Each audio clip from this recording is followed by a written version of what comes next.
Once upon a time, in a small village nestled among the mountains, there stood an ancient tree, in the center of the village square. The elders of the village said it was the tree of happiness, and it would bear magical fruit, only for those with a kind and peaceful heart. In this village lived a boy named Lucas. He was hardworking but easily angered, and often complained when things didn't go his way. If someone annoyed him, or if things didn't happen as he wanted, he would get upset and sulk. One day, Elder Thomas, the wisest man in the village, gathered all the children under the tree and said, "This tree will bear a magical fruit, for those who can keep their hearts filled with happiness and kindness for 30 days. If you can stay calm, patient, and kind, you will taste the fruit of happiness." The children were excited, and wanted to take on the challenge, including Lucas.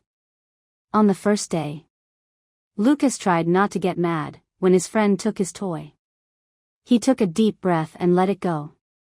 On the second day, he helped his mother with chores without complaining, even though he was tired. But on the fifth day, when his older brother teased him, Lucas lost his temper and shouted angrily. As soon as he realized it, he felt disappointed in himself.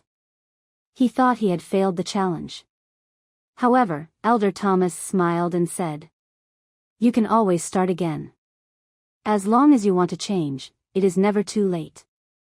From then on, Lucas practiced controlling his emotions.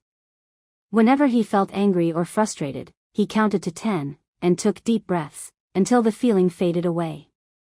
Over time, he found it easier to stay calm and patient. After 30 days, Lucas felt different. He was not as easily angered as before, and realized that happiness didn't depend on what happened around him, it came from within. The next morning, the tree of happiness bore a single golden fruit, and it fell right in front of Lucas. Elder Thomas smiled and said, "True happiness is not something you receive from the outside world, it is something you create within yourself. This tree is just a reminder. The real fruit of happiness is already in your heart." Lucas smiled, finally understanding that happiness didn't come from getting what he wanted, but from learning to control his emotions, and spreading kindness to others. From that day on, he became a calmer, kinder person, loved by everyone in the village. Happiness doesn't come from outside things, it comes from within. Learning to control your emotions, and letting go of anger leads to true happiness. Kindness and patience always bring good things in return.